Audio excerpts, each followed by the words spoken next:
Hello, dear friends. I'm Dr. Mukesh Parik, and this is your next lecture in unit number 9. And today's lecture is on new historicism. If we see at the trend of our exam, NET, then we see that off and on they keep asking us questions on new historicism. So before I begin with new historicism and start reading from my highly original PDF, the study material I have made for you all.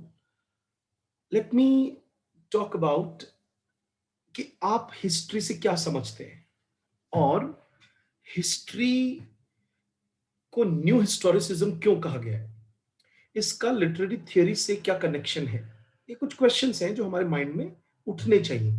ये जैसे जब मैं पढ़ता था, when I was a student and still I am a student, and I try to understand with an approach कि भाई इसको new historicism क्यों कहा गया। इसका मतलब है कि जब हम न्यू हिस्टोरिसिज्म बोलते हैं, इसका मतलब कोई ओल्ड हिस्टोरिसिज्म भी रहा होगा, नंबर वन। नंबर टू, क्या अप्रोच किसी क्रिटिक की हो सकती है लिटरेचर को स्टडी करने को लेकर। तो सबसे इंपॉर्टेंट इसमें जो चीज हम स्टडी कर सकते हैं वो ये है कि this particular topic seems quite alien to maximum number of students these days, क्योंकि जब से ऑब्जेक्टिव हुआ है नेट का एग्जाम, तब से हमने नोटिस किया है कि every student who completes his post graduation, one who sees that he's able able enough to qualify this exam, but उसका पूरा एटीट्यूड इंग्लिश प्रोफेसर का बनना या English language, English literature, and in सब में भी जो 10 यूनिट्स का जो सिलेबस डिवाइडेड है, this vast vast vast syllabus, इसमें भी आई हैव सीन, ये मैं आपको इसलिए समझा रहा हूं because I have right now with me certain books to share with you कि ये कोई आज की खरीदी हुई बुक नहीं है। It's very old book. I have the pages have turned yellow. It's name is what is history, E.H. Carr. It's a very famous name, friends. And apart from that, I prepared my lecture from this very common book, Beginning Theory. Okay. और ये भी आप सबके पास है, glossary of literary terms. Apart from that, I have the father of all these, and that is Norton Anthology of Literary Theory. आपको खुशी की बात बताऊं एक, मेरा काम केवल पढ़ाना तो नहीं है ना, मेरा काम है मेरे सभी स्टूडेंट्स को हाईली मोटिवेट करना। क्या पता मेरे हाथ में ये बुक देखकर आप बहुत हाईली मोटिवेट हो जाओ कि न्यू हिस्टोरिसिज्म का जो स्टार्टिंग है, हम स्टीफन ग्रीन ब्लैट से करते हैं। जैसे ही हम आपको, तो ये अभी इसका लेटेस्ट कलेक्शन है, इसमें स्टीफन ग्रीन ब्लैट का नाम नहीं है, लेकिन इससे पहले नॉर्टन कलेक्शन ऑफ शेक्सपियर में जब हम पढ़ते हैं तो सबसे ऊपर नाम लिखा हुआ होता है Stephen Greenblatt. And earlier critical जो थियरी एंड क्रिटिसिज्म का जो एंथोलॉजी का जो कलेक्शन था, उसके एडिटर थे। अभी अभी जो ये लेटेस्ट है, इनके नाम में मैं आपको बता देता हूँ एडिटर्स में, Vincent B Leitch, William E Cain, Laurie A Finke and John McGowan. चारों ही नाम आपके लिए नए हैं, लेकिन आप थ्योरी में थोड़ा और दखल रखने लगोगे, जैसे कि वेस्टर्न कंट्रीज के जो स्टूडेंट्स होते हैं, ऑब्वियसली उनका दखल ज्यादा है। तो मैं आज की जो क्लास है वो इस तरह से स्टार्ट करूंगा बच्चों कि हिस्ट्री में कितना इंटरेस्ट आजकल के स्टूडेंट्स को है। वो ज्यादा से ज्यादा इंग्लिश लिटरेचर को पढ़ने से पहले भी 2-3 बुक्स पढ़ लेते हैं, और कुछ लोग तो बुक्स भी नहीं पढ़ते हैं। वो सोचते हैं कि वो थोड़ा सा पैसा कहीं दे करके कहीं से कुछ मिल जाए, हम कहीं से पढ़ लें, बस थोड़ा बहुत हमें पता चल जाए, बस एग्जाम क्लियर हो जाए, कोई ऑब्जेक्टिव क्वेश्चंस की बुक खरीद लें। इस एटीट्यूड, जिसको मैं बहुत नेगेटिव एटीट्यूड मानता हूँ, अगर मैं इस फील्ड में हूँ तो मैं अपने बात को शेयर करने के साथ ही आपको इस हिस्ट्री वाले टॉपिक पर लेके जाऊंगा कि कितना दखल हिस्ट्री में हम रखते हैं। जैसे मान लीजिए राजा राव का जो नॉवल है कांतापुरा, जैसे हम उसको पढ़ते हैं तो उसके प्रेफिस को जब हम स्टार्ट करते हैं तो द राइटर टॉक्स अबाउट स्थल पुराण। अभी नेट का एक बहुत कॉमन क्वेश्चन है, इसका मतलब है कि राजा राव के लेवल को पढ़ने के लिए या 18 पुराण जो मेन पुराण है भारत के, उनको हल्का सा अगर आप टच भी कर लो, then you can find that in last NET to last NET there were questions from Upanishad and all. तो यहाँ से स्टार्ट क्या हो रहा है कि जब हम ग्रीन ब्लैड का रेजोनेंस एंड वंडर ऐसे के बारे में बात करेंगे आज, या कि हम शेक्सपियर पे बात करेंगे, या कि हम फूको के बारे में बात करेंगे, या कि हम न्यू लेफ्ट के बारे में बात करेंगे, या कि हम कल्चरल थियरी के बारे में बात करेंगे पूरे ऐसे इस पूरे लेक्चर में, तब आपको पता चलेगा कि what is the attitude of the western thinkers towards history. First of all, they have never disconnected themselves with history. Okay, तो और हिस्ट्री जो होती है उसको हम नॉन फिक्शनल मानते हैं। ओके, तो यहाँ से लेक्चर स्टार्ट होता है कि जैसे ही न्यू हिस्टोरिसिज्म हम स्टार्ट करते हैं, तो हमें सबसे पहले ये सीखने को मिलता है कि एक सेंटेंस आप याद रखो, जो लुई मुनरो ने, जो कि ग्रीन ब्लैड के एक साथी मान लीजिए आप उनको, दो मेन नेम हम याद रखेंगे आज की क्लास में। एक तो स्टीफन ग्रीन ब्लैड, और दूसरे जो राइटर है लुई मॉन्ट्रूज। मॉन्ट्रूज ने अपनी बुक में लिखा था कि historicity of text and textuality of history. इससे पहले कि मैं इस टॉपिक को आगे बढ़ाऊं, आप इतना समझ लो, do you think that history is something objective? Do you think that history comes to us without any intervention of language, without any intervention of the psychology, the upbringing, and the politics of the writer? Just think about it. जैसे ही आप सोचना शुरू करोगे तो आपको लगेगा we are entering into the topic. हम ऐसे अधूरे आधे अधूरे टॉपिक नहीं समझ सकते, उससे हमारे we won't be able to understand the language there. Clear? So new historicism means anyhow we are approaching a text from factual point of view, that in the production of that text, चाहे वो Shakespeare का कोई drama ही है, how how much history was consumed in producing that text, and if somebody wrote history, then how much uh, literature is involved in writing a history। इस बात को आप ज्यादा जल्दी समझ सकते हो। एक हिस्टोरियन हूं मैं, मान लो, और मैंने लिखा भी मैं अकबर के बारे में लिख रहा हूं, then at least I am using my narratology, come on, I'm using my knowledge of linguistics, I'm using my own perceptions। It means all these literary elements, these are called literary elements, they will be involved into the fact, and then that literariness of history will convert into a factual thing, but that will not remain a factual thing। मतलब कि आपको ऐसा लगता है कि आपने कुछ चीज देखी और आप उसको किसी को बता रहे हो जाकर के, आपको नहीं लगता है कि आपके परसेप्शंस, आपकी वोकैबुलरी उसमें, या आपका पॉइंट ऑफ व्यू उसमें ऐड जरूर होएगा। आप कोई घटना बता के देखो किसी को, you can become a historian, come on, that you have seen something and then you are narrating it to someone, but then uh, to maintaining the sanctity of unbiasedness, objectivity is quite impossible। और इसीलिए फूको जैसे बड़े writers जो post modern और post structuralist writers हैं, वो कहते हैं कि ऑथर कोई बहुत दूध का धुला नहीं, ऑथर को इतनी ज्यादा पावर और इतनी ज्यादा सम्मान देने की जरूरत नहीं है, वो एक प्रेजुडिसेस का बंडल है। जैसे मैं आपको पढ़ा रहा हूं, तो can I B objective? I can never become, you can never be objective. हम ऑब्जेक्टिव नहीं हो सकते, हम बहुत रेयरली ही ऑब्जेक्टिव हो सकते हैं। रेयरली जब बोलते हैं तो obviously rarely is partial negative word. ठीक है, तो न्यू हिस्टोरिसिज्म में क्या क्या पढ़ते हैं बताइए, कहां से स्टार्ट करें हम? कि न्यू हिस्टोरिसिज्म में कुछ क्वेश्चंस हैं कि पावर, न्यू हिस्टोरिसिस्ट क्या करता है? पावर को क्वेश्चन करता है। पावर कहां है, कहां से पावर सर्कुलेट करके किस चीज को उसने, क्योंकि हिस्टोरियन ने हमें कुछ बताया, तो अब हम उसको क्लोज एनालिसिस करते हैं। क्लोज, जैसे मान लीजिए मेरे पास एक बुक है हिस्ट्री की, ओके, अब मैं इसको पढ़ने बैठा, तो क्या मैं जो रीडर हूं, क्या मैं इतना अनजान हूं कि जो कुछ मुझे कहा जा रहा है उसको मैं एज इट इज ले लूंगा?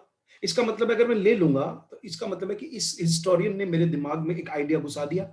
और अगर न्यू हिस्टोरिसिस्ट होगा तो वो क्या करेगा, उस एक पर्टिकुलर पैराग्राफ को बहुत क्लोज एनालिसिस करेगा और फिर वो हमें बताने की कोशिश करेगा कि इसमें जो लिखा गया है वो कहाँ डिस्कर्सिव पावर्स, यानी डिस्कोर्स, डिस्कर्सिव पावर जो वर्ड है वो डिस्कोर्स से आया, डिस्कोर्स वर्ड फूको ने दिया है, जिसका मतलब होता है कि पावर कैसे सर्कुलेट करती रहती है।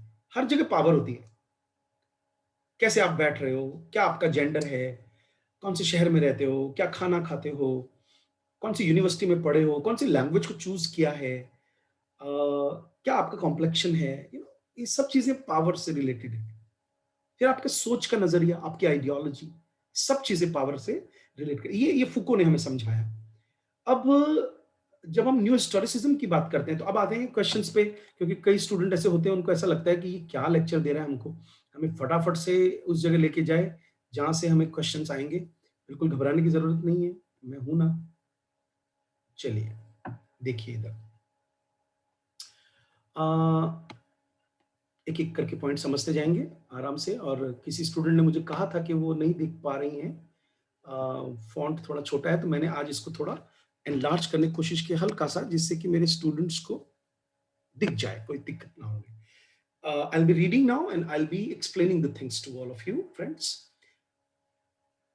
मैं आपको एक वीडियो और शेयर करूंगा, जो मैंने आपको पहले भी बताया था कि हम धीरे धीरे अपने ऐप को प्रोफेशनल लुक देने के लिए, और साथ में बहुत ज़्यादा फिलैंथ्रोपी अब हम नहीं करेंगे, क्योंकि हम लॉकडाउन में ऑलरेडी कर चुके हैं। उस फिलैंथ्रोपी का बहुत नेगेटिव असर मैंने नोटिस किया है। बहुत सारी चीज़ें बच्चों को मुफ्त में मिलने से वो उनको ऐसा लगा कि everything is available, free of cost. ऐसा नहीं होता है कभी भी लाइफ में।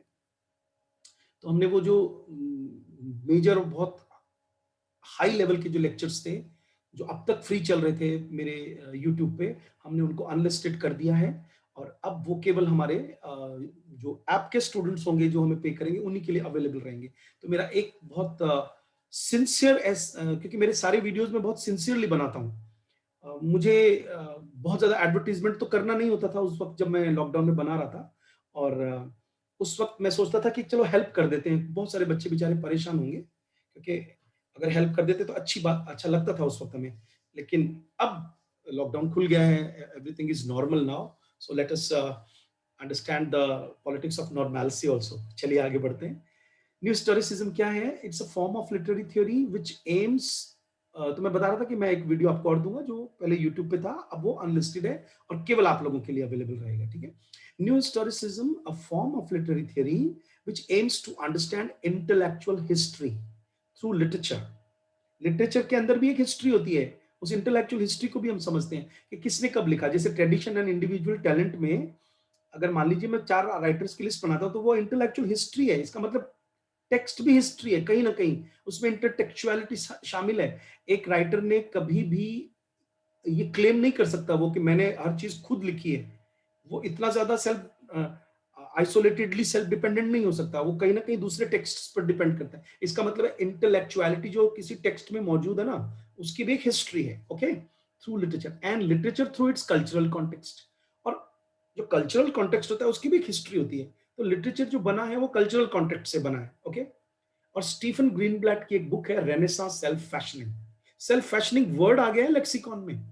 If we go somewhere and we just keep talking about in an academia, you will be surprised to come across people who are talking the word, you're using the word talking in terms of self fashioning. Clear? So Renaissance self fashioning from More to Shakespeare. मोर वो जो जिन्होंने utopia लिखा था, ठीक है। और उन्होंने इस बुक में उस वर्ड को कॉइन किया है। तो ये 2 क्वेश्चन बन गए, डेफिनेशन समझ में आ गई। अब चलते हैं कि लुई मॉन्ट्रूज, जिसका मैं नाम ले रहा था थोड़ी देर पहले, in professing the Renaissance, the poetics and politics of culture. Culture के नाम कितना इंटेलिजेंट है, ध्यान से देखिए। प्रोफेसिंग द रेनेसां, कि जब रेनेसा आया था 15th सेंचुरी 14th सेंचुरी में, तो the poetics and politics of culture, क्या उसकी पोइटिक्स रही थी, क्या उसका पोइटिक्स का मतलब होता है way of writing something, and politics of culture. और कल्चर जो होता है वो कितना पॉलिटिसाइज्ड होता है। पॉलिटिक्स वर्ड भी आप सीखिए जब आप थियरी और लिटरेरी क्रिटिसिज्म समझते हैं ना बच्चों, तो कोई भी वर्ड को लाइटली नहीं लेते हैं, अगर आपको वाकई प्रोफेसर बनना है तो, ठीक है।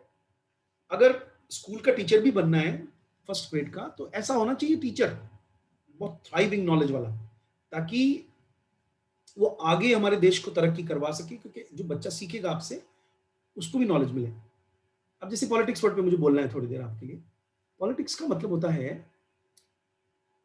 देखो हिंच करके एक राइटर हुए हिंच, उन्होंने लिखा है पर्सनल इज पॉलिटिकल, वो फेमिनिज्म में स्टडी किया जाता है। तो पॉलिटिक्स का मतलब क्या होता है कि how power is being exercised, and you know how ideologies are being perpetuated and circulated, and then the thing which we call culture is as such means the people who are in power somehow perpetuating that। तो जब जिस चीज को हम culture बोल देते हैं ना, इसका मतलब कहीं पावरफुल लोगों का इन्फ्लुएंस है वहां, और जिनके पास पावर नहीं है उनकी चीजों को हम कल्चर नहीं बोलते, जिसको अब हम कल्चरल स्टडीज में स्टडी करते हैं। तो बुक का नाम देखिए कितना फेमस है, अच्छा, और साथ में कितना इंटेलिजेंट है। क्लेम्ड, इन्होंने लुई मॉन्ट्रूस ने क्लेम किया that new historicism deals with the textuality of history. History में टेक्स्ट है, हिस्ट्री को लाइटली मत लीजिए, and the historicity of text. Okay, और जो टेक्स्ट होता है उसकी अपनी एक हिस्ट्री होती है, और टेक्स्ट की हिस्ट्री होती है, और हिस्ट्री भी अपने आप में एक टेक्स्ट है, हिस्ट्री को टेक्स्ट की तरह पढ़ सकते हैं। तो आप ये सेंटेंस याद रखेंगे, इसको डिफाइन करने के लिए भी अलग से बुक्स लिखी गई हैं, ठीक है। लेकिन कई बार होता है ऐसा नहीं कि ये राइटर्स ने सोच समझ के लाइन लिखी हो, कई बार क्या होता है when the ideas are quite clear to you, automatically you would be giving out certain dictums, certain phrases, and idioms will come from your mouth. Okay, so this is one of the sentences, which has which have made Louis Montrose famous: textuality of history and the historicity of text. In the book Meta History, अब मैं तीसरे writer का नाम ले रहा हूँ, Hayden white, कभी नाम नहीं सुना होगा आपने, अगर सुना है तो मैं बहुत खुश हूँ उसके लिए। In the book Meta History, Hayden White suggests that all historical facts, why it is in under inverted commas, it means historical facts are not facts, they are either made into facts, perpetuated into facts, claimed to be facts, presented as facts, might not be facts। एक बात याद दिलाता हूँ, आपने वो एक film आई थी ना पद्मावत करके, अभी मैंने वो फिल्म पूरी नहीं देखी, टाइम नहीं निकाल पाया, पर गाना देखा था, और एक तो सीन घर में बच्चे देख रहे थे, तो मैंने एक सीन देखा, उसमें वो जो विलन है, वो क्या नाम था उसका मैं भूल गया, उस वो हिस्ट्री को फाड़ फाड़ के और जला रहा है, और कह रहा है अब हम नई हिस्ट्री लिखेंगे, अब हमारे हिसाब से लिखो। ये जो सीन है, ये सीन हर राजाओं के जीवन में आया है बच्चों। और एक और एग्जांपल है मेरे पास, जब हम लोग 1984 जो जॉर्ज ऑरवेल का नॉवल पढ़ते हैं, तो उसमें आपने नोटिस किया होगा ओशियाना जो जो कंट्री है, उसमें जो बिग ब्रदर की जो पार्टी है, वो हिस्ट्री को नए तरीके से लिख रहे हैं। They are they are brainwashing people so that they can write history anew. इसका मतलब जो फैक्ट्स जो होते हैं ना हिस्टोरिकल, इनवर्टेड कॉमास में, मेटा हिस्ट्री, हिस्ट्री की मेटा थिएटर आपने पढ़ा होगा, मेटा लैंग्वेज पढ़ा होगा, मेटा हिस्ट्री, तो क्या पता ये क्वेश्चन पूछ ले कि भाई किसने मेटा हिस्ट्री वर्ड दिया, न्यू हिस्टोरिसिज्म पढ़ रहे हैं हम लोग। तो हेडन वाइट ने मेटा हिस्ट्री वर्ड एक बुक लिखी है, एक्चुअली में बोल्ड कर रखा है, इसका मतलब ये बुक का नाम है, ठीक है, सभी सभी पीडीएफ्स में नहीं, बट ये क्योंकि इसके आगे लिखा हुआ बुक है। उन्होंने कहा कि और देखो उन्होंने सजेस्ट किया, लिखा भी नहीं, वो ये कह रहे हैं, उनको ऐसा लगता है that all historical facts come to us only in form of narrative or language, where the historian links the facts in a cause-effect sequence। वो हमेशा ये क्यों हुआ, क्योंकि ऐसा हुआ, कॉज एंड इफेक्ट के सीक्वेंस में वो हिस्ट्री लिखी जाती है, और ऊपर से वो नैरेटिव की तरह लिखी जाती है, कहानी सी बना के लिखी जाती है। ओके, और उस जमाने की लैंग्वेज, और लैंग्वेज को लिंग्विस्टिक्स में बहुत डिटेल में अब हम 20th सेंचुरी में स्टडी कर चुके हैं, 21st सेंचुरी में एंटर कर चुके हैं। अब लिंग्विस्टिक्स को अलग तरीके से स्टडी किया जाता है कि लैंग्वेज कोई गॉड गिवन चीज नहीं है, इसका मतलब है ये आर्बिट्ररी है, और इसके मीनिंग्स हम तय करते हैं। इसका मतलब है किसने मीनिंग तय किया, क्या मीनिंग निकला, तो इसका मतलब है नैरेटिव जो कि बनाया गया, लैंग्वेज जो बनाई गई है, बनाई जा सकती है, you can create words. Okay, and ऊपर से जो हिस्टोरियन है उसका खुद का एक माइंड सेट है, उसका खुद का एक साइकोलॉजी, उसका खुद का एक पॉलिटिक्स है, उसका खुद का एक इंटरेस्ट है, उसकी खुद की एक नौकरी है किसके राज में रहकर लिख रहा है, क्या उस राजा के खिलाफ लिख सकता है? वो नहीं लिख सकता। इसका मतलब है उसने जो लिख दिया, तो पावरफुल लोगों की के द्वारा क्रिएटेड है हिस्ट्री तो। इसीलिए तो कह रहा हूँ कि बहुत पहले ही जब मैं लिटरेचर का स्टूडेंट बना था, मैंने ये बुक खरीदी, मेरे को इतना अट्रैक्ट किया इस बुक ने, जब मैं पढ़ रहा था इसको किसी लिटरेचर फेस्टिवल में, या शायद मैंने किसी बुक फेयर से खरीदी थी। तो मुझे समझ कुछ नहीं आया इसमें से उस वक़्त। लेकिन आज मुझे लगता है कि मैंने ये खरीद के बहुत अच्छा किया। इस ये बहुत एक क्लासिक बुक है। देखिए पेंगुइन क्लासिक्स के अंदर इसका नाम आता है। कि हिस्ट्री क्या है? हिस्ट्री एक्चुअल में देखा जाए तो हेरोडोटस जो उनका है, चला आ रहा है ग्रीक कल्चर से। यहाँ पे मुझे आपको एक चीज़ बतानी है कि आपने माइकल ओडांचे जिनको बुकर प्राइज़ मिला था, उनका वो है ना, ये क्या नाम है देखो, इंग्लिश पेशेंट, जिसमें एलएमसी, क्या नाम है उसका? एलएमसी नाम का एक कैरेक्टर होता है, जला हुआ होता है, और वो हमेशा एक पोस्ट मॉडर्न नॉवल है, जिसमें वो हमेशा अपने मतलब हेरोडोटस की बुक के साथ ही वो पैराशूट से उतरता है। तो मतलब he is always he keeps with himself a book, and that is a book of history. So उसको बुकर मिला है बुक को। क्यों? क्योंकि the way in that post modern novel the writer has talked about rewriting of history, questioning the concept of history, questioning the concept of identity, questioning the concept of nationality, colonialism. तो इसका मतलब है कि history में western culture के लोगों का interest बहुत ज्यादा है। म्यूजियम्स होते हैं जगह जगह। हमें बहुत पहले एक बात पता थी बचपन में, और उसको सुनते सुनते हम बड़े हुए, और वो जब टीचर बने तो काफी जगह हम बच्चों को बताते हैं वो बात, स्टूडेंट्स को, और खुद उस तरह से जीते हैं कि हमारे यहाँ पे ताजमहल के सिवा हम ज्यादा और नहीं घूमते, और अगर कहीं जाते भी है तो चिप्स खा के आ जाते हैं। हम उसकी हिस्ट्री की जानकारी लेने की कोशिश नहीं करते। अपनी लाइफ याद कीजिए कि किसी हिस्टोरिकल प्लेस पे गए हो तो उस मॉन्यूमेंट की कौन सी बुक खरीदी, कितने चुप रहे, कितने नोट्स बनाए। एक्सकर्जन्स बंद हो चुके हैं आजकल। हम छोटे थे जब एक्सकर्जन्स हुआ करते थे कि हम सब स्टडी टूर पे जा रहे हैं। Now it's more of an entertainment, come on. And teachers even don't take interest, like why they have been taking the students there. History में इंटरेस्ट जिस कॉम का नहीं होगा वो दोहराती है हिस्ट्री को। History is a palimpsest. ये भी आप एक लाइन लिख लीजिए, ये ऑरवेल की लिखी हुई लाइन है। और पैलिम्पसेस्ट एक बहुत कॉमन वर्ड है, ये आता है आपके एंग्लो सेक्सन लैंग्वेज से रिलेटेड। ये वर्ड है पैलिम्पसेस्ट, PALIMPSEST। पैलिम्पसेस्ट का मतलब क्या होता है?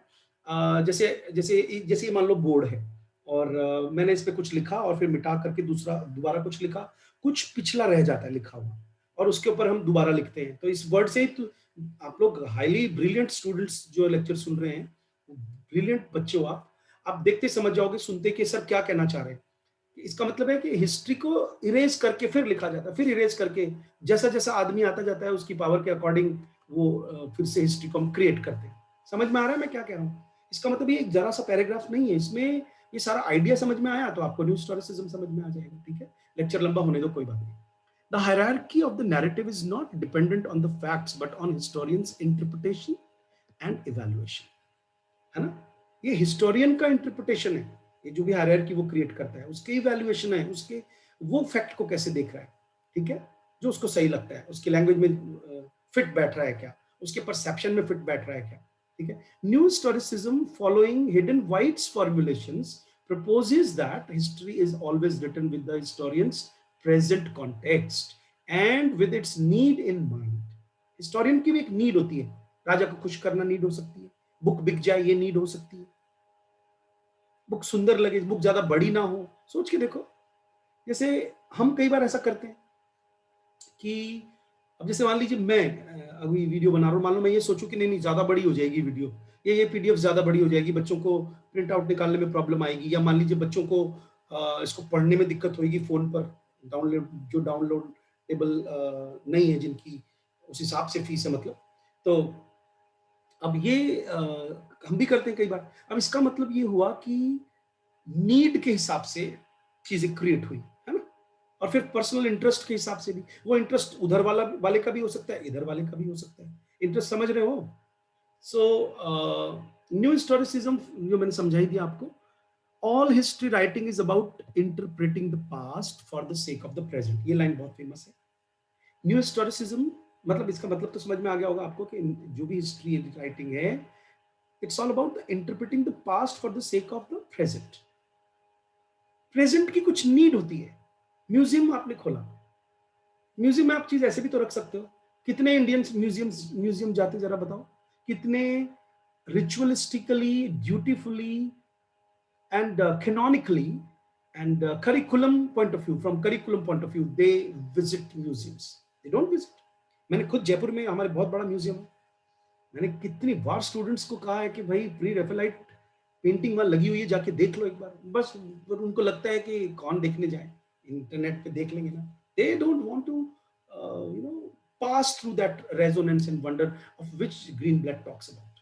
तो मतलब प्रेजेंट, कंट्री का प्रेजेंट, अब आज का जो हमारा प्रेजेंट है वो हमारे पास्ट से गवर्नड है, हमारी आइडियोलॉजी से, मार्केट से गवर्नड है, हमारे एटीट्यूड कैसे चेंज कर दिए गए हैं मोबाइल फोन दे करके, इंटरनेट दे करके, और क्वेश्चंस को ऑब्जेक्टिव करके एग्जाम में कैसा एटीट्यूड कर दिया है। कभी आप मेरे लेवल में आओगे जब आपको ये चिंता सताएगी, अभी नहीं सताएगी, कि जब हम छोटे थे तो कैसे रेफरेंस बुक्स नहीं मिला करती थी बाजार में, सारा दिन टेक्स्ट को पढ़ते रहते थे, अपने आंसर्स खुद लिखते रहते थे, तो नॉलेज बढ़ती थी। जितना स्पून फीडिंग बढ़ता जा रहा है, जितना बढ़ता जा रहा है, अब देखिए लेवल कितना डाउन होता जा रहा है। आपको क्या लगता है, जिस तरह से पीएचडीज करने के लिए सरकार ने सरकारी नीतियां बना दी हैं, मैं बहुत चिंतित हूँ बच्चों इस चीज को लेकर के, क्या वो पीएचडीज होंगी आने वाले समय में। पीएचडी का मतलब होता है बिल्कुल छोड़ दो 5 साल तक एक स्टूडेंट को, बिल्कुल उसको खूब लेक्चर अटेंड करने दो, इधर उधर जाने दो, इतने उसको पैसा दो कि वो अलग अलग यूनिवर्सिटीज में, लाइब्रेरीज में घूमता फिरता रहे। पर साथ में उसके बैकग्राउंड में एक नॉलेज भी दो कि तुझे शादी की कोई जल्दी नहीं है, तुझे कोई बहुत ज्यादा महंगा मोबाइल की जरूरत नहीं है, तुझे बहुत खर्चे की जरूरत नहीं है, तू पढ़ने के लिए इस फील्ड में आ रहा है, पढ़ने पढ़ाने के लिए। लेकिन market has you know put many other things also in mind, तो ऐसे में बहुत प्रॉब्लम आ जाती है। तो sake of present समझा रहा हूं, ठीक है। New historicism seeks to bring out attention to the location of the historian in the construction of history. तो क्या लोकेशन है हिस्टोरियन की, किस कंट्री का है, किस जेंडर का है, किस इकोनॉमिक बैकग्राउंड का है, ये सारी चीजें मायने रखती है। अब तक एक ही पेज हुआ है, मैं थोड़ा फास्ट पढ़ाता हूँ, देखो। अब ये कुछ राइटर्स के नाम देखिए। मिशेल फुको, अगर आपको आए एग्जाम में कि भाई क्या ये न्यू हिस्टोरिसिज्म से बिलोंग करते हैं, देखिए ये वैसे पोस्ट मॉडर्न और पोस्ट स्ट्रक्चरलिस्ट राइटर है, लेकिन आपको याद रखना है कि new historicism is inspired by new criticism, क्योंकि वो क्लोज रीडिंग करते हैं टेक्स्ट की, नंबर वन।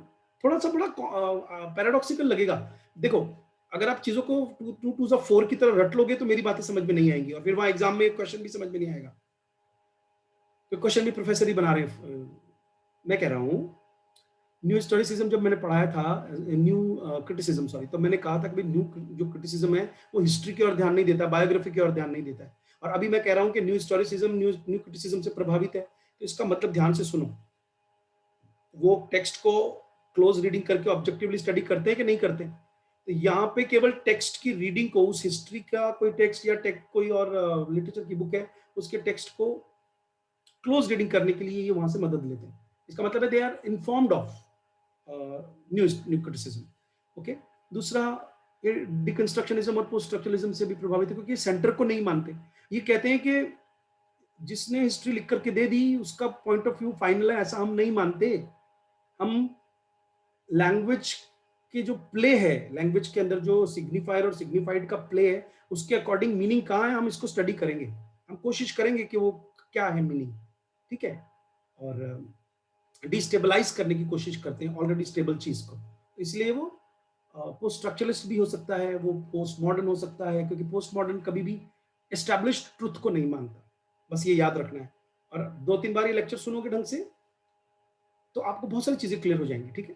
क्लिफर्ड गीट्स का नाम बहुत फेमस है, हेडन वाइट मैंने अभी नाम लिया था, स्टीफन ग्रीनब्लैट और पियर बूर्दू का नाम बहुत फेमस है बच्चों, ये हम अभी पढ़ेंगे। ये न्यू लेफ्ट से बिलोंग करते हैं, फ्रैंकफर्ट स्कूल के जनक माने जाते हैं, फादर माने जाते हैं।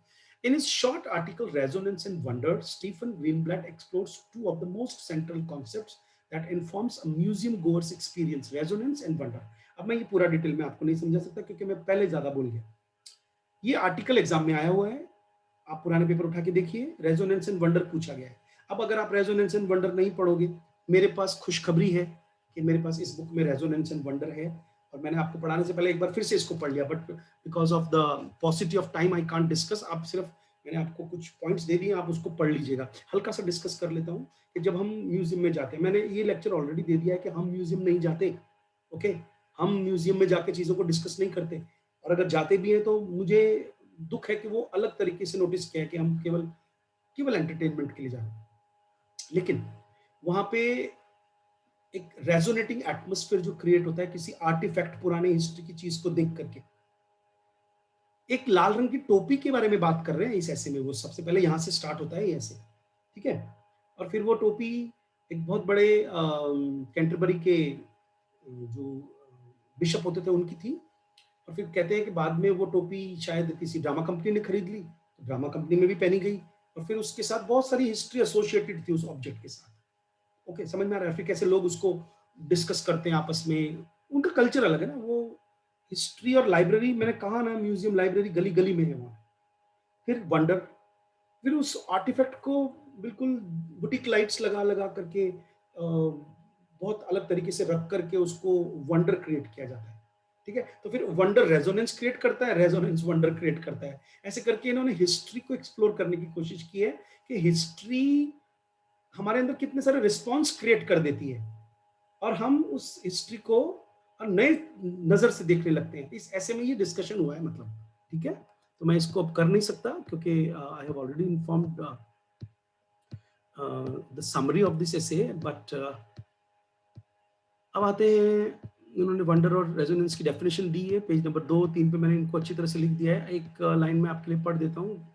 In any case, Greenblatt argues that the most successful exhibitions begin with an appeal to wonder, a wonder that then leads to the desire for resonance. For it is generally easier in our culture, our means their culture, to pass from wonder to resonance than from resonance to wonder. ठीक है, मतलब wonder से resonance की तरफ जाना ज्यादा आसान है बजाय के रेजोनेंस से wonder.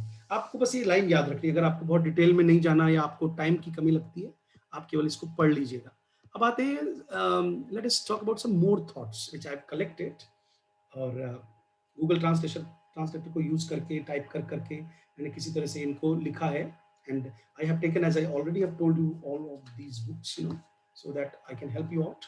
When we say that new historicism involves the parallel study of literary and non-literary text, history और मतलब फिक्शन नॉन फिक्शन दोनों, तो फिक्शन को अपन लिटरेरी मानते हैं, और फिर जब हम फिक्शन को लिटरेरी मानते हैं तो आपको पता है ना, पोएम को, ड्रामा को, नॉवल को, पता नहीं क्यों हम बहुत बहुत रेस्पेक्ट करते हैं। देखो ये जो पॉइंट है ना, ये व्हाट इज एन ऑथर नाम के ऐसे में फुको ने डिस्कस किया है ऑलरेडी, कि ऑथर का क्या मतलब है। लिटरेरी नॉन लिटरेरी को भी थोड़ा डिस्कस कर लेते, 2 मिनट लगेंगे। देखो, क्या जरूरी कि पोएम लिखी हुई है वही लिटरेचर है? किसी आदमी ने, बेचारे ने, सुबह से लेकर शाम तक बैठ करके एक बिल बनाया है, या मान लीजिए बिल का मतलब कुछ लिखा है, या किसी ने छोटा सा लेटर लिखा है, क्या वो लिटरेचर नहीं है? तो कहे क्यों हम लिटरेरी को बड़ा वैल्यू देते हैं, नॉन लिटरेरी को इतनी वैल्यू नहीं देते, ठीक है। तो इन्होंने पैरेलल स्टडी की न्यू हिस्टोरिसिस्ट। क्या क्या, the word parallel includes the essential difference between this and earlier approaches to literature which had made some use of historical data. फिर वो बात करते हैं आगे कि earlier approaches made a hierarchical separation between the literary text which was the object of value। अभी मैं यही बात कर रहा था कि पहले के लोग, इस जो पुराना हिस्टोरिसिज्म का अप्रोच था कि नहीं साहब, ये तो टेक्स्ट है, ये तो बड़ा वैल्यूएबल चीज है ना, जूल है ये तो, एंड द हिस्टोरिकल बैकग्राउंड जो इसके साथ जुड़ा हुआ है वो थोड़ा लेसर वर्थ की चीज है। लिटरेचर इंपॉर्टेंट है, शेक्सपियर का ड्रामा इंपॉर्टेंट है, बैकग्राउंड में क्या चल रहा है वो उतना इंपॉर्टेंट नहीं है। टू बी और नॉट टू बी, मतलब इस तरह से आप केवल डायलॉग बोल दो, लेकिन क्या उसकी मेलंकली का रीजन हिस्टोरिकल है? In which time the dramatist has placed Hamlet, or the time when Hamlet came to his mind, what was the reasons or causes, you know, to create that artistic work? We never talk about all these things, ठीक है। हमको लगता है ये laser worth की चीजें हैं, बस वर्क है वो ज्यादा इंपॉर्टेंट है। तो कह रहे हैं कि ये पुराने हिस्टोरिसिज्म के साथ है। The practice of giving equal weighting to literary and non literary material is the first and major difference between the new and old historicism. यहाँ पे आपका क्वेश्चन बन रहा है, अब जैसे हमें पढ़ाते पढ़ाते इतने साल हो गए, तो हमको देखते पता चल जाता है कि यहाँ क्वेश्चन आएगा, यहाँ क्वेश्चन नहीं आएगा। तो जो बच्चा बहुत तसल्ली से, रेस्पेक्ट देते हुए पढ़ता है तसल्ली से हमसे, मैं इसलिए कह रहा हूँ ये बात, क्योंकि कई जगह मैं देखता हूँ कि बच्चे जल्दबाजी में आते हैं और उनको बड़ी जल्दी से वो हमारा परसेप्शन बदल देते हैं। वो हमें चेंज कर देते हैं कि नहीं, हमको ऐसे पढ़ाओ। उनका नुकसान होता है बहुत ज़्यादा, ठीक है? और उनका फ़ायदा होता है जो पेशेंस के साथ में आगे बढ़ते हैं। Obviously patience is a virtue. तो इसको दोबारा समझो। The practice of giving equal weighting to literary and non literary material. देखो, अब जो नया हिस्टोरिसिज्म है वो क्या करता है, चाहे वो लिटरेरी हो चाहे वो नॉन लिटरेरी, उसके लिए आप अगर किसी दुकान पर खड़े होकर कचौरी खा रहे हो और वो जो पेपर प्लेट है, चाहे वो अखबार की बनी हुई है, उसपे कुछ लिखा है, तो आपके लिए जो न्यू हिस्टोरिसिस्ट है उसके लिए वो वाली लाइन भी इंपॉर्टेंट है, ठीक है ये। लेकिन अगर कोई पुराना हिस्टोरिसिस्ट होगा तो वो कहेगा ये इंपॉर्टेंट नहीं। अब the old we could cite M W. Tillyard. बच्चों, ये टिलियार्ड का नाम लिख लीजिएगा, इन्होंने शेक्सपियर पे बहुत डीप स्टडी कर रखी है। दी एलिजाबेथन वर्ल्ड पिक्चर 1943 में बुक आई थी, एग्जाम में क्वेश्चन आया हुआ है। एंड शेक्सपियर हिस्ट्री प्लेस, ये भी इनकी बुक है, ठीक है। आगे बढ़ते हैं। मतलब ये मैं डिस्कस कर रहा था कि न्यू हिस्टोरिसिज्म में और ओल्ड हिस्टोरिसिज्म में क्या डिफरेंस है, ठीक है। उसके बाद है इस पैराग्राफ में भी मैं क्लोज रीडिंग और उनकी बात कर रहा हूँ जो मैं आपको ऑलरेडी समझा चुका। अब करते हैं सेकंड इंपॉर्टेंट डिफरेंस क्या है। पहला तो समझ में आ गया। Second important difference between old and new historicism includes the word archival in the phrase the archival continuum. Archival continuum क्या होता है कि किसी आर्काइव का मतलब समझ लो पहले। आर्काइव होता है जैसे हमारे ऐप पे आर्काइव क्लास है, मान लीजिए आपने क्लास अटेंड नहीं की और वो हमने आर्काइव में डाल दी, और आप पुरानी लाइब्रेरी मान लीजिए आप, कि भाई आप आर्काइव में जाकर के उस पुरानी क्लास को अटेंड कर सकते हैं। तो हिस्ट्री से रिलेटेड वर्ड है। हिस्ट्री एक कंटिन्यूटी बनाती है आपकी आपकी परसेप्शन में, आपकी अंडरस्टैंडिंग में, आपके टाइम में और पास्ट के टाइम में। हिस्ट्री की बुक एक कनेक्टिविटी है, कंटिन्यूम बनाती है, ये कहना चाह रहा है, ठीक है। तो कह रहा है कि indicates that new historicism is indeed a historicist rather than a historical movement. तो एक न्यू हिस्टोरिसिस्ट क्या करेगा, उसके लिए हिस्ट्री इंपॉर्टेंट नहीं है। वो उस कंटिन्यूम को स्टडी करते वक्त ये नहीं कहेगा कि यहाँ ये हुआ तो वहां वो क्यों हुआ।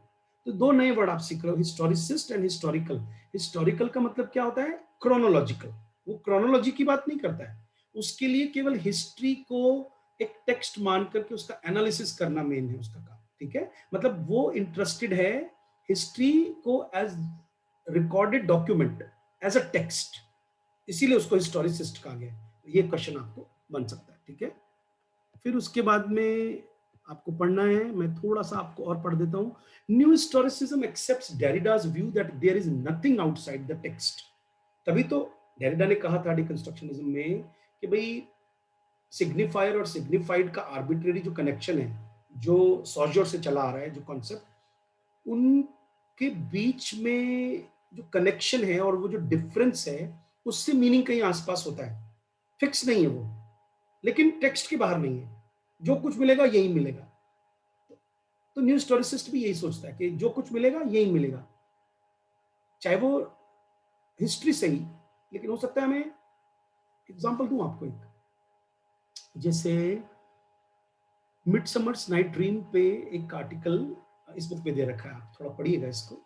इसमें बता रखा है कि उसमें जो सब प्लॉट है जिसमें जंगल में वो कारपेंटर और बॉटम वगैरह रिहर्सल कर रहे हैं, तो how come the author has shown certain artisans, certain uh, people who belong to working class. How come they are free? Don't they have work? Why are they preparing dramas in the broad daylight?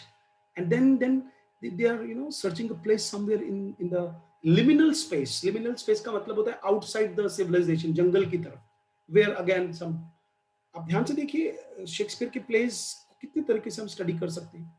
उधर वो जो दो जोड़े हैं वो liminal आ गए, जंगल में सारी घटना घट रही है।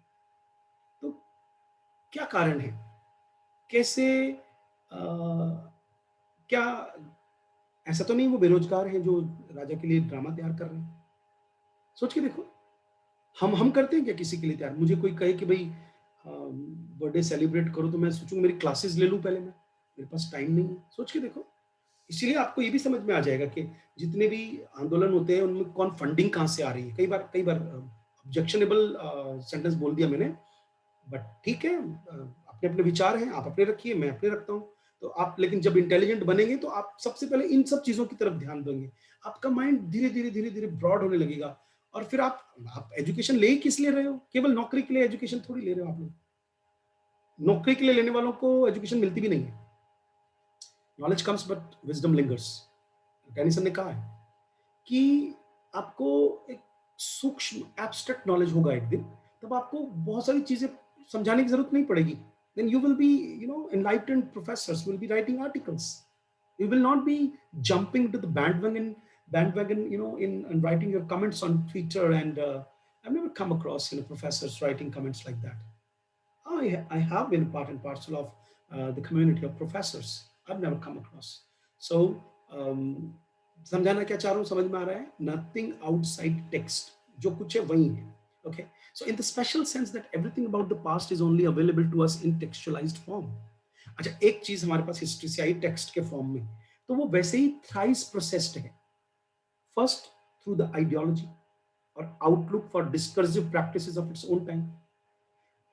कौन पावर में है मैं बता चुका हूं आपको, कौन पावर में है, किसने लिखवाया, उस आइडियोलॉजी से वो टेक्स्ट बना।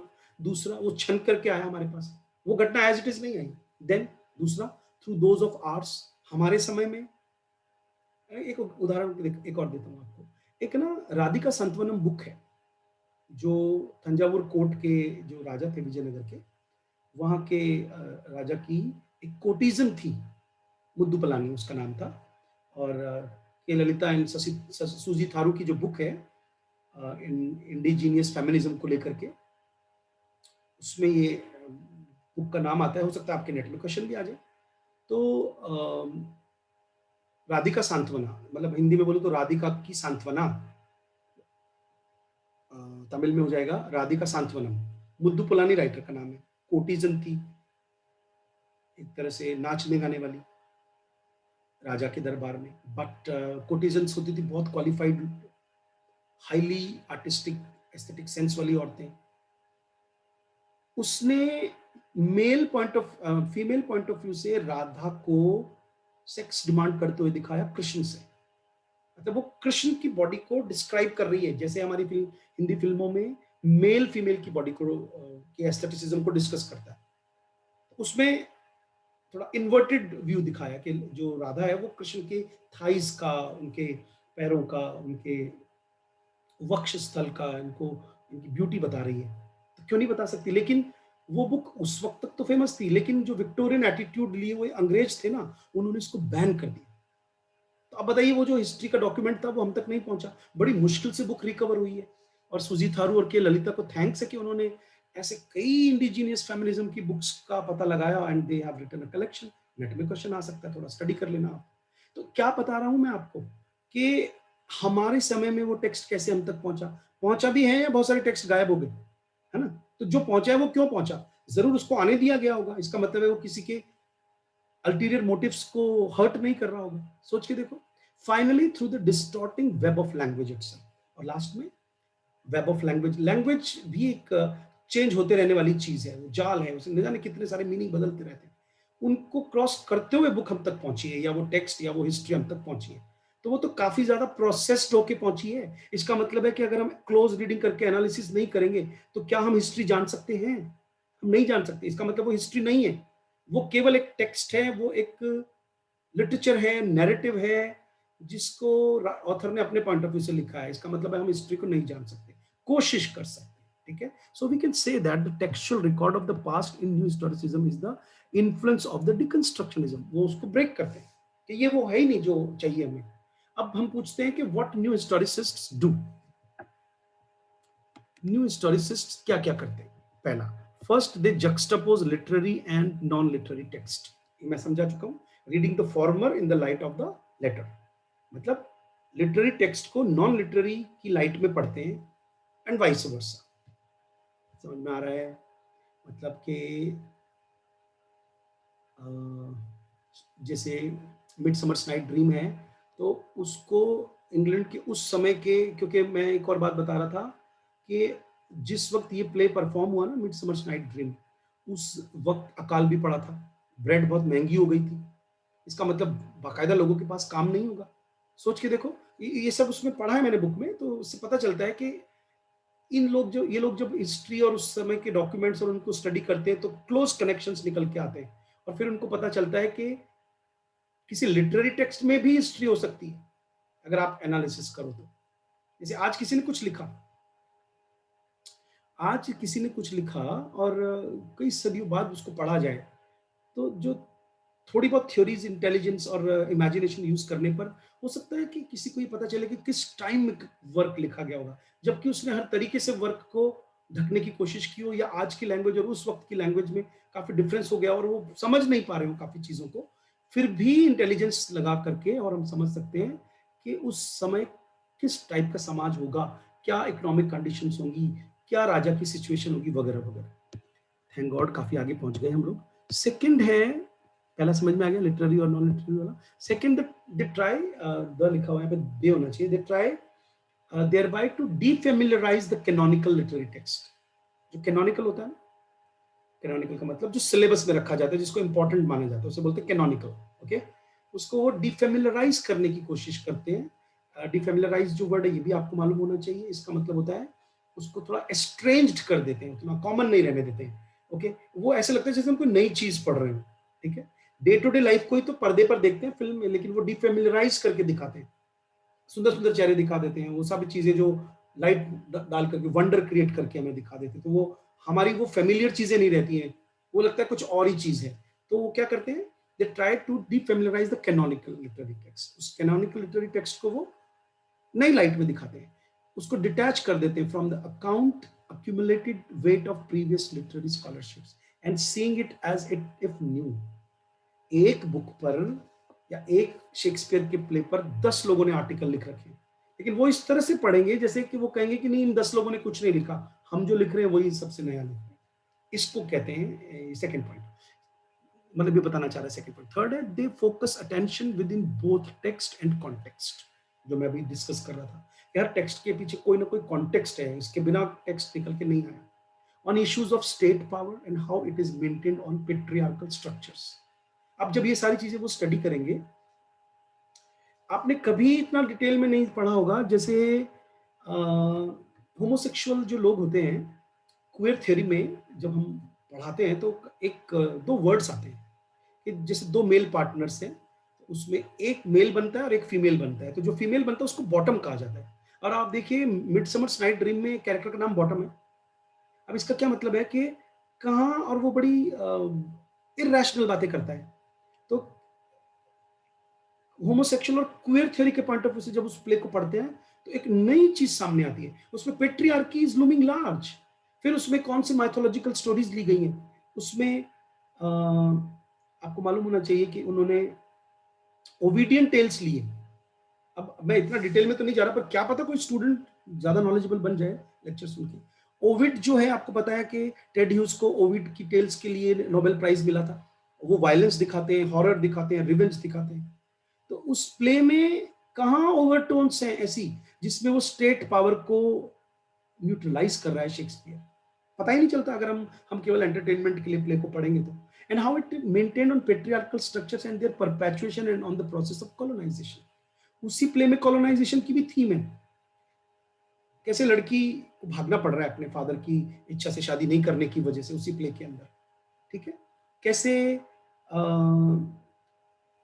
उसमें उसी प्ले में एक और बात आती है, इंडिया का बच्चा गोद ले रखा है उसने, और जो जंगल में परी है, जिसके बीच में झगड़ा हो रखा है। और आप, I think I am in an indirect manner I am motivating you to read the summary of this play, then you will be surprised that there is a high theme of colonialism in that play also, that I'm just simply taking one play, but I'm just talking about that third aspect of new historicism. They also study between the text and context, power कहाँ circulate कर रही है, कैसे maintain की जा रही है, patriarchy कहाँ है, या कैसे कॉलोनियलिज्म को मेंटेन किया जा रहा है, आगे बढ़ाया जा रहा है। और fourth, they make use in doing so of aspects of the post structuralist outlook, specially Derrida's notion that every facet of reality is textualized। Reality की एक एक चीज टेक्सचुअलाइज्ड है। हमको लगता है कि आपने कभी एक बात नोटिस की है, just as a student, as a human being, आप कहीं चल रहे हैं और आपने आपने कहीं देखा, तो क्या है, is there anything who is instrumental in stopping you, seeking your attention, and momentarily, suppose you have seen something, it means something is working and seeking your attention, and that is sponsored, from somewhere. अब ये आप कहोगे ये कैसी बातें कर रहे हो, हम कहाँ देख रहे हैं, क्यों देख रहे हैं, किसने, ये सब जब पढ़ोगे तो पता चलेगा शायद हम अपनी मर्जी से नहीं रुके, हम इमेज के वर्ल्ड में जी रहे हैं, हम स्क्रॉल कर रहे हैं अपना मोबाइल। आपने कभी देखा है, मेरे पास कई लोग आते हैं कि आप इतना खर्चा कर दो, तो आपको कोई भी स्टूडेंट अगर आपके ऐड को एक बार भी देखेगा तो ऑटोमेटिकली अब फिर वो जहाँ जाएगा पीछे-पीछे आप उसको, जैसे मान लीजिए मैंने फ्लाइट की टिकट बुक की और या मैंने केवल देखने के लिए कि भई इसकी क्या प्राइस है, यहाँ से मैं कौन-सी से करवाऊँ। फिर उसके बाद ऑटोमेटिकली मैं कोई भी साइट खोलूँगा, वहाँ पे उसका ऐड आ जाएगा ऑटोमेटिकली। इसका मतलब है ये मेरी गेज़ लेने के लिए एक पॉलिटिक्स है उनकी, पॉलिटिक्स मतलब बेनिफिट, कि उन्होंने वो मेरे पीछे लग गए ताकि मैं वो मेरा ऐड वो बार उनका ऐड मैं बार-बार देखूँ और अल्टीमेटली मैं अपना मूड बना लूँ उनका सामान खरीदने के लिए। तो ऐसे एडवर्टाइज़मेंट जो बाहर होते हैं, या मैं वैसे समझा पा रहा हूँ आप लोगों को? मैं कोशिश कर रहा हूँ कि कोई भी रियलिटी होती है ना, उसका कोई भी फेसेट है, वो उसका कोई भी पार्ट है, उसका कोई भी हिस्सा है, वो टेक्सचुअलाइज़्ड है, उसमें से टेक्स्ट क्रिएट किया जा सकता है। और टेक्स्ट जो है, वो कल्चरल स्टडीज में कहा जाता है एवरीथिंग इज टेक्स्ट। हंसना, रोना, मुस्कुराना, रुकना, थूकना, कुछ भी करना, एवरीथिंग इज टेक्स्ट। जोक करना, बैठना, खरीदना, शॉपिंग विंडो में कोई चीज सजाना, किसी का लटका मुंह, किसी के आंसू, everything is text. There is a great narrative behind that. And Foucault's idea of social structure as determined by the dominant discursive practice. Social structure जो होता है ना, जो भी हम कहते हैं कि साहब ये तो सोशल स्ट्रक्चर है, कि साहब नहीं नहीं लड़की का नाम तो बदलेगा शादी के बाद, ये तो स्ट्रक्चर ही है कि छोटा बच्चा जो है वो चुप रहेगा, और जो टीचर है वो डांट सकता है, नहीं नहीं लड़की तो पावरलेस ही होती है, या कि नहीं टीचिंग का काम सही है लड़कियों के लिए, आधा दिन काम कर लेगी आधा दिन घर संभाल लेगी, नहीं किचन तो ऐसे ही होनी चाहिए कि गेट दिखता रहे। सोचो सोचो, इसका मतलब है कि ये जितने भी सोशल स्ट्रक्चर्स हैं, ये डोमिनेंट डिस्कर्सिव प्रैक्टिस की वजह से, फूको ने ये कहा, हर चीज में पावर सर्कुलेट करती है। क्वेश्चन आए हुए हैं इस पे नेट में, द वर्ड डिस्कर्सिव प्रैक्टिस कहां से आया है, मैंने लिख दिया यहाँ पे, वर्ड डिस्कोर्स से। ठीक है, डिस्कोर्स का एक अलग मीनिंग है, डिस्कोर्स का मतलब है पावर कैसे काम करती है, हर चीज एक डिस्कोर्स है, हर चीज में पावर सर्कुलेट है। Louis Montrose wrote an essay, A Midsummer's Night Dream and the Shaping Fantasies of Elizabethan Culture. Gender power form, ये यही वो ऐसे है जिसने मैंने पढ़ा। और मैंने आप एक और इंफॉर्मेशन दी है यहाँ पे, ये ऐसे कहाँ छपा था, ध्यान से देखिए, अभी पिछले से पिछले नेट में दो तीन नेट से लगातार जर्नल्स पे क्वेश्चन आ रहे हैं। तो ये वो जर्नल है किसका, न्यू हिस्टोरिसिज्म का, रिप्रेजेंटेशंस। ठीक है, उस मैगजीन में ये छपा था। अब टिपिकल क्वेश्चंस देख लेते हैं कैसे क्वेश्चंस पूछे जाते हैं, ऑब्जेक्टिव नहीं कि एक न्यू हिस्टोरिसिस्ट कैसे क्वेश्चन पूछेगा। पहला, what language, character, events present in the work reflect the current events of the author's day? Are there words in the text that have changed their meaning from the time of the writing? How are such events interpreted and presented? How are events interpretation and presentation a product of the culture of the author? Does the work's presentation support or condemn the event? Can it be seen to do both? How does this portrayal criticize the leading political figures or movements of the day? How does the literary text function as part of a continuum with other historical and cultural texts from the same period? How can we use literary work to map the interplay of both traditional and subversive discourses circulating in the culture? Subversive word जिसको नहीं आता है उसका मतलब समझ लीजिए power को cancel करना। ठीक है, जैसे छोटे बच्चे को आपने डांटा तो वो क्या करेगा, जैसे मान लीजिए मेरे यहाँ क्या होता है, जैसे जब भी हम खैर अब तो हमने ऐप बना लिया, अब तो हम नए जो बैचेस बन रहे हैं हमारे, उनमें हम उनको व्हाट्सएप पर डील नहीं कर रहे हैं, वो अपने आप हमारा प्रोडक्ट खरीदते हैं और there is no human touch now.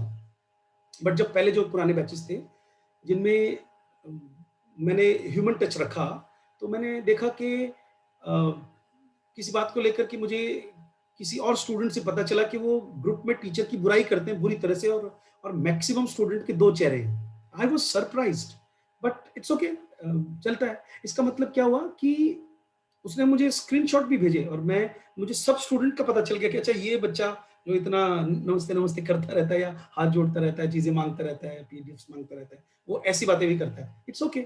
इसका मतलब है कि वो सबवर्ट कर रहे हैं मेरी पावर को। मतलब मैं अगर मान लीजिए being teacher, being knowledgeable person, या मान लीजिए कभी डांट दिया हो और या मैंने अपनी कोई चीज एक्सरसाइज की हो, कोई चीज बुरी लगी हो, ह्यूमन बींग्स होते हैं, तो उस पावर को वो कैसे कैंसिल करेंगे?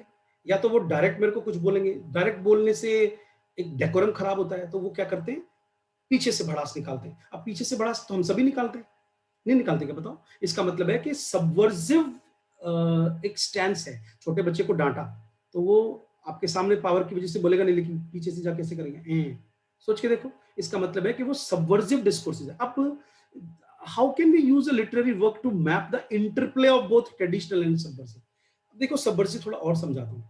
आपने टेम्पेस्ट बुक पढ़ी है क्या? टेम्पेस्ट के अंदर आपने देखा होगा कि जो कैलिबैन है वो कंट्रोल में है प्रॉस्पेरो के, लेकिन कैलिबैन 100% पूरा उसका नुकसान करने की कोशिश करता है। आप पूरा प्ले पढ़िए, आपको पता चल जाएगा। इसका मतलब उसकी डिस्कर्स डिस्कोर्स उसमें सबवर्सिव डिस्कोर्स का मतलब पावर को कैसे कैंसिल किया जाए। उसके ब्रदर ने उसकी पावर ले ली तो वो उसको कैंसिल करने की कोशिश कर रहा है टेम्पेस्ट ला करके। सोच के देखो। इसका मतलब है कि हालांकि अभी तक मैंने एरियल के पॉइंट ऑफ व्यू से कुछ नहीं पढ़ा, लेकिन आप समझ सकते हो कि उसमें कॉलोनियलिज्म की थीम है, और कॉलोनाइजेशन और नियो कॉलोनाइजेशन तो चलता ही रहता है हर वक्त। ठीक है। अगला है कि how does the work consider traditionally marginalised populations? Marginalised populations क्या होती है? जैसे रेशियल थ्योरी में आता है, या हमारे यहाँ दलित लोग हैं जैसे, तो ट्रेडिशनली जो मार्जिनलाइज पॉपुलेशन है, जैसे लिमिनल फिगर्स बोलते हैं उनको, कि जैसे मैंने आपको भी बताया कि मिडसमर्स नाइट ड्रीम में किस तरह से वो जंगल के अंदर जाकर गांव से बाहर वो प्रैक्टिस कर रहे हैं ड्रामा की। ठीक है। अच्छा, अब चलते हैं। अब ये लिस्ट है बच्चों, इनकी बुक्स के नाम देखिए। मिशेल फूको की बुक है the order of things, an archaeology of the human science. Clifford Geertz की बुक है द इंटरप्रिटेशन ऑफ कल्चर्स, बहुत इंपॉर्टेंट बुक है। मैंने अपनी बुक में जो ऑब्जेक्टिव टाइप के क्वेश्चंस की, उसका मैं एक पीडीएफ का हिस्सा जो डाउनलोडेबल नहीं रहेगा बिकॉज मेरी इंटेलेक्चुअल प्रॉपर्टी है, मैं इसको ऐप पे डालूंगा ताकि आप लोग एटलीस्ट बुक का लेवल देख सकें कि किस टाइप के क्वेश्चंस मैंने अपनी बुक में रखे हैं। क्योंकि बुक इतनी ज्यादा बड़ी आ रही है कि उसमें काफी डिले हो रहा है, तो हो सकता है एग्जाम से पहले पहले बुक आपके हाथ में आ जाएगी और उसको सॉल्व करने के बाद पूरी उम्मीद रहेगी जीआरएफ क्लियर करने की। लेकिन मैं चाहूंगा थोड़ा और मेहनत करें आप सभी लोग। ठीक है। क्लिफर्ड गेट्स की ये बुक जो है द इंटरप्रिटेशन ऑफ कल्चर से बहुत फेमस है बच्चों। फिर हेडन वाइट की मेटा हिस्ट्री, ये मैंने आपको ऑलरेडी बता चुका हूँ। इसमें ये ऐसे बहुत फेमस है the politics of historical interpretation, discipline and desublimation. फिर स्टीफन ग्रीनब्लैट की renaissance self fashioning from more to Shakespeare पढ़ चुके हैं। और फिर ये पियर बूर्जुआ की outline of a theory of practice. ठीक है। अब बात करता हूं आपसे कि जब भी मैं न्यू हिस्टोरिसिज्म पढ़ाता हूं, मैं अपनी क्लास को कल्चरल मटेरियलिज्म जरूर पढ़ाता हूं। ठीक है। तो थोड़ा सा और पेशेंस रखिए। Cultural materialism in literary theory and cultural studies traces its origin to the work of the left-wing literary critic Raymond Williams. पहला पॉइंट आ गया कि ये किसने दिया है? ये रेमंड विलियम ने दिया है। दूसरा है cultural materialism makes analysis based in critical theory in the tradition of the Frankfurt school. ठीक है। इन द दूसरा, अब मैं आपको इसके नीचे नोट्स दे रखे मैंने इसी पीडीएफ में कि भाई फ्रैंकफर्ट स्कूल क्या है। ठीक है। या कल्चरल मटेरियलिज्म, तो आपको बस इतना याद रखना है। पहले तो इस वर्ड को देखिए कि क्या कल्चर जो है किसी भी कंट्री का वो मटेरियलिस्टिक प्रैक्टिसेस से चलता है क्या? सोच के देखो कि जो कल्चर है, अगर आप उसको स्टडी करो तो क्या उसमें मार्क्स की थ्योरी लगाई जा सकती है कि जो कल्चर है वो इसलिए कल्चर है क्योंकि इसमें गरीब और अमीर का एक कॉन्सेप्ट काम कर रहा है? बस इससे आपको कल्चरल मटेरियलिज्म, कि कल्चर भी एक मटेरियल चीज है। पैसा होगा या आपके पास पावर होगी तो कल्चर आएगा, वरना कल्चर नहीं आएगा। ऐसा उन्होंने स्टडी किया। और ये लेफ्ट विंग वर्ड भी आप समझ लो, फ्रेंच रेवोल्यूशन हुई थी ना, तो जो राजा के पक्ष में नहीं थे ना, वो लोग लेफ्ट में बैठा करते थे, मतलब जो चाहते थे कि राजतंत्र चला जाए, मोनार्की ना रहे। तो तब से ये राइट विंग और लेफ्ट विंग पॉलिटिक्स चल गई हैं, और आप कॉमनली सुन, मतलब जो इक्वालिटी चाहते हैं, बस इतना आप याद रखो, ठीक है। तो cultural materialism emerged as a theoretical movement in the early 1980s along with new historicism. तो आगे ना हिस्टोरिसिज्म से लिंक है इसका। एन अमेरिकन अप्रोच, ये अमेरिकन अप्रोच है to early modern literature with which it shares common ground. The term was coined by Raymond Williams, who used it to describe a theoretical blending of leftist culturalism and Marxist analysis। ठीक है, left culture को कैसे देखता है और marks culture को कैसे देखता है। मार्क्स का एनालिसिस लेफ्ट के कल्चर के, लेफ्ट का मतलब जो ऐसा सोचता है कि कल्चर जो कॉन्सेप्ट है वो केवल रिच लोगों का नहीं होता है, वर्किंग क्लास भी कल्चर्ड हो सकती है, उसको बोलते हैं लेफ्ट कल्चरलिज्म। समझ गए। जैसे हम किसी को कहें कि भाई कि सोने के गहने ही इंपॉर्टेंट होते हैं, वही एस्थेटिक्स होते हैं। और तो एक कहेगा कि नहीं साहब, पीतल के गहने पहनते थे हमारे गांव में तो, और पीतल का गहना भी इक्वली इंपॉर्टेंट होता है। जो सुनार सोने का गहना बनाता था, वो की वही नक्काशी, वो की वही कारीगरी, वो पीतल के गहने में भी करता था। इसका मतलब है वर्किंग क्लास लोगों का लैंग्वेज, उनके कपड़े, उनके त्योहार, उनका गॉसिप करना, उनका काम पर जाना, ये सारी चीजें भी कल्चर की कैटेगरी में आ सकती हैं। Okay. Cultural materialists deal with specific historical documents and attempts to analyse and recreate the zeitgeist of a particular moment in history. Zeitgeist का मतलब होता है एक एमलगमेशन, एक एक आर्टिफैक्ट जिसको वो कहीं पर भी फिट करके उसको समझ सके। Williams viewed culture as a productive process. Okay, productive process होता है कल्चर विलियम्स के साथ, part of the means of production. Dalit लोगों को जब हम, जैसे हम कांचा इलिया को पढ़ते हैं, जब, जो कि बहुत बड़े दलित राइटर हैं हमारे देश के, या हम जब बामा को पढ़ते हैं, तो देखो बामा के संगति इवेंट्स में वो यही बता रही हैं, या जितने भी आप दामले ले लो, जितने भी, मतलब आप अम्बेडकर ले लो, हालांकि मैं अम्बेडकर को उस कैटेगरी में नहीं रखता, क्योंकि देखो एक एग्जांपल देके बताता हूँ आपको। मैंने कहा कि भाई तू दलित है, तू अनटचेबल है, मैं तू तू तू यूजलेस है। तो कांचाइलिया समझा रहे हैं कि भाई हम यूजलेस नहीं है, तुम्हारी सारी इकोनॉमी चलती है हम लोगों से, इसका मतलब है हम प्रोडक्टिव हैं। तुम्हारी गाय मर गई, ब्राह्मण के घर में गाय मर गई, अब वो अब तक तो पूजनीय थी, लेकिन मरने के बाद वो छुएगा नहीं उसको, है ना? तो किसको बुलाया जाएगा उस जमाने के हिसाब से? चर्मकार को बुलाया जाएगा, वो गाय को घसीट के ले जाएगा, फिर वो उसको काटेगा, चमड़ा बनाएगा, और उस चमड़े के बने, क्योंकि हल में चमड़े का एक बंद लगता है, उसको तो तुम ब्राह्मण यूज कर रहे हो, तो तब तो तुम्हें पाप नहीं लग रहा। और पंखा बना रहे हैं, मश्क बना रहे हैं, मश्क समझते हो?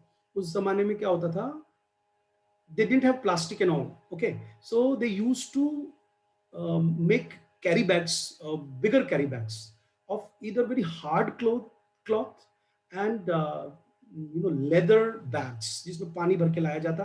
जैसे मान लीजिए राजा की सवारी निकलेगी, मैंने अपनी आंखों से देखा है, हम यूपी में रहते थे, सिकंदराबाद में, मुझे अच्छी तरह से याद है, सुबह सुबह झाड़ू लगाने से पहले मश्क से एक आदमी आता और वो गलियों में पानी छिड़कता था, तो अब धूल नहीं उड़ेगी, तो फिर बाद में झाड़ू लगाने वाला झाड़ू लगाता।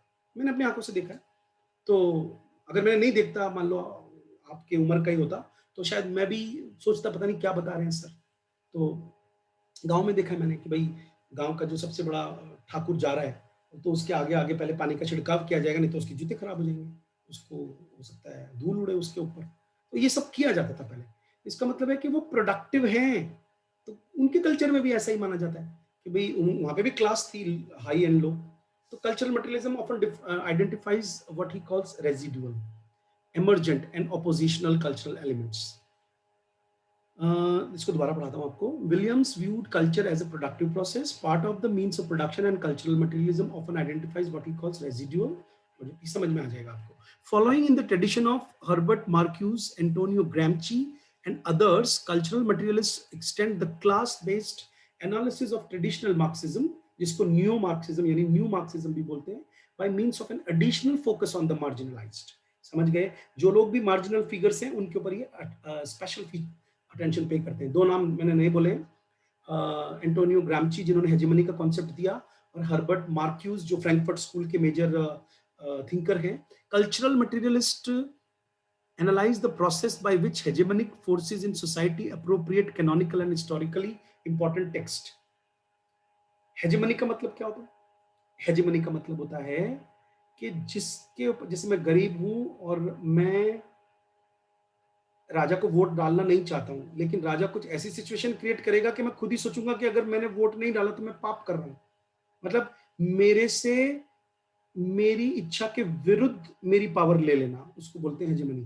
कि हम खुद ही उसको मानने लग जाते हैं कि नहीं नहीं ये हमारा राजा है। ठीक है, तब ये बहुत इजी लैंग्वेज में समझा रहा हूँ हेजेमनी का मतलब क्या होता है, कि अनफोर्स्ड सपोर्ट आपसे ले लिया जाता है, जबकि आपका शोषण ही होगा, पर फिर भी आपको लगता है नहीं मेरा शोषण नहीं होगा। ठीक है, तो ये हेजेमनिक पावर्स जो होती हैं, ये कैसे अप्रोप्रिएट मतलब फिक्स करती हैं किसी भी कैनोनिकल यानी यूनिवर्सिटी में जो टेक्स्ट लगाए गए हैं, या कोई भी हिस्टोरिकली इंपॉर्टेंट टेक्स्ट है। जैसे हिस्टोरिकली इंपॉर्टेंट टेक्स्ट कुछ भी हो सकता है। हमारे आज के ज़माने में देखिए, मान लो, तो मान लीजिए मैं ब्राह्मण हूँ और मुझे ब्राह्मणवाद ही चाहिए, मुझे नहीं चाहिए दलित, तो मैं मनुस्मृति को इंपॉर्टेंट मानूंगा। और मान लीजिए मैं पावर में आ गया तो मैं मनुस्मृति को चारों तरफ फैला दूंगा, क्योंकि मेरे हिसाब से वही टेक्स्ट इंपॉर्टेंट है, क्योंकि वो मेरी हेजेमनी को बरकरार रखेगा। और मैं लोगों को पढ़ा लिखा करके स्कूलों में ये टेक्स्ट लगा दूंगा, जिससे लोगों के दिमाग में यही आइडिया रहेगा कि नहीं, हम दलित हैं, हम तो लोई हैं, क्योंकि ब्राह्मण क्षत्रिय वैश्य और शूद्र होता है, इसलिए हमारी तो पोजीशन लोई है। तो मैंने फिर परपेचुएट कर दिया ये आइडिया। अच्छा, इस तरह से इन्होंने शेक्सपियर और ऑस्टन को, जेन ऑस्टन को पढ़ा। अब एक नया नाम देखिए आप, जोनाथन डॉलिमर एंड एलन सिनफील्ड।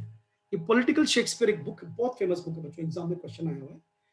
ये इसके राइटर हैं, have had considerable influence in the development of this movement, and their book is considered to be a seminal text. They have identified 4 defining characteristics of cultural materialism as a theoretical device. ये भी question आ सकता है। पहला, historical context, close textual analysis, political commitment, and theoretical method.